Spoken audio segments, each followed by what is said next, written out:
क्या ट्रंप का board of peace one man show है? क्या पीस बोर्ड के बहाने एजेंडा चलाने की तैयारी में है ट्रंप? न्यूयॉर्क टाइम्स ने अब ट्रंप पर ऐसा क्या लिखा जो अमेरिकी राष्ट्रपति को चुभ रहा है? नमस्कार, मैं हूं विवेक पाल और नवभारत टाइम्स पर आपका बहुत बहुत स्वागत है। अमेरिकी राष्ट्रपति डोनाल्ड ट्रंप के बोर्ड ऑफ पीस की दुनिया भर में चर्चा हो रही है। इस बीच अमेरिकी अखबार द न्यूयॉर्क टाइम्स ने तंज कसते हुए इस प्लान को वन मैन शो बताया है। अब कहा जा रहा है कि एनवाईटी की टिप्पणी अमेरिकी राष्ट्रपति को आईना दिखाने वाली है, जो अपने एजेंडे को चलाने के लिए बोर्ड ऑफ पीस शुरू कर रहे हैं। अमेरिकी अखबार ने ट्रंप के इस प्लान पर खुलकर लिखा, डोनाल्ड ट्रंप की यह संस्था वन मैन पावर शो है। इसके तहत सिर्फ डोनाल्ड ट्रंप को ही अधिकार होगा कि वो किसी भी मसले पर वीटो कर सकते हैं। ऐसे में एकाधिकार वाली ये पहल सवालों में है, क्योंकि डोनाल्ड ट्रंप अनिश्चित काल के लिए खुद को इस बोर्ड का चेयरमैन घोषित कर चुके हैं।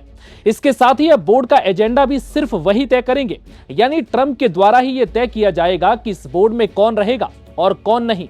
और तो और ट्रंप जब चाहे तब इस बोर्ड को भंग कर सकते हैं और अपना उत्तराधिकारी तय कर सकते हैं, क्योंकि इस बोर्ड पीस के गठन का जो ड्राफ्ट तैयार किया गया है उसमें 3.2 में दिखाया गया है कि इस बोर्ड के पहले चेयरमैन डोनाल्ड ट्रंप ही होंगे। न्यूयॉर्क टाइम्स ने इस पर तंज कसते हुए आगे लिखा, सेकेंड वर्ल्ड वॉर के बाद बनी व्यवस्था को लेकर ट्रंप नया सिस्टम लाना चाहते हैं और खुद ही उसके मसीहा बनना चाहते हैं। इस पर कैम्ब्रिज इंटरनेशनल लॉ के प्रोफेसर मार्क वेलर का कहना है कि यह सीधे तौर पर यूनाइटेड नेशन पर हमला है और उसके अस्तित्व पर खतरा है, क्योंकि ट्रंप चाहते हैं कि पूरी दुनिया उनके इर्द गिर्द घूमे। बता दें कि अमेरिकी राष्ट्रपति ट्रंप के बोर्ड ऑफ पीस से सऊदी अरब, मिस्र, इजराइल, हंगरी, बेलारूस और पाकिस्तान समेत कई देश जुड़े हैं। हंगरी ने तो इस बोर्ड को लेकर ट्रंप की शान में कसीदे तक पढ़ दिए। हंगरी के प्रधानमंत्री विक्टर ऑर्बन ने फेसबुक पर लिखा, जहां ट्रंप वहां शांति। मिस्टर ट्रंप ने मुझे बोर्ड का हिस्सा बनने के लिए आमंत्रित किया। ये मेरे लिए गर्व की बात है और मैं निस्संदेह इससे जुड़ूंगा।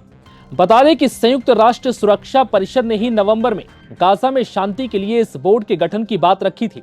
इस प्रस्ताव के तहत 2027 तक इस बोर्ड के काम करने की बात कही थी, जो गाजा में हालातों को सामान्य करने का काम करेगा। हालांकि इस बोर्ड की शक्तियों पर अब तक कोई फैसला नहीं लिया गया, यानी कि शक्तियां अब तक निर्धारित नहीं की गई। लेकिन ट्रंप की बातों के बाद ऐसा लग रहा है कि जैसे ये वाकई में वन मैन शो है, जिसमें जो भी फैसले होंगे वो सिर्फ ट्रंप ही लेंगे। दरअसल ट्रंप ने इससे पहले कहा था कि यूनाइटेड नेशन उम्मीदों पर खरा नहीं उतरा। ट्रंप का कहना था कि इस संस्था में बहुत क्षमता थी, लेकिन फिर भी वो उम्मीदों को पूरा नहीं कर सका। लेकिन अब ट्रंप का दावा है कि बोर्ड ऑफ पीस तमाम उम्मीदों को पूरा करेगा और दुनिया भर में चल रहे विवादों को खत्म करेगा। ट्रंप ने इस दौरान यह भी संकेत दिया कि भविष्य में board of peace United nation की जगह भी ले सकता है। अमेरिकी राष्ट्रपति डोनाल्ड ट्रंप अब तक 11 देशों को बोर्ड ऑफ पीस में शामिल करने में सफल रहे हैं। हालांकि अमेरिका के अलावा G7 समूह का कोई भी देश इसमें शामिल नहीं हुआ। भारत उन लगभग 60 देशों में शामिल है जिन्हें इस बोर्ड में शामिल होने का निमंत्रण दिया गया था। लेकिन स्विस पर्वतीय रिजॉर्ट में हुए समारोह में भारत की ओर से कोई भी अधिकारी मौजूद नहीं था। भारतीय पक्ष ने कहा है कि बोर्ड में शामिल होने को लेकर अभी कोई अंतिम फैसला नहीं लिया गया। सूत्रों के मुताबिक भारत इस मुद्दे पर अपने प्रमुख साझेदार देशों जैसे फ्रांस और रूस के रुख पर नजर बनाए हुए है।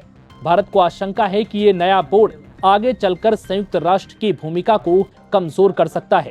इसके अलावा ये भी चिंता जताई जा रही है कि ट्रंप इस बोर्ड के आजीवन अध्यक्ष बने रहेंगे, जिससे इसकी निष्पक्षता पर सवाल उठ सकते हैं।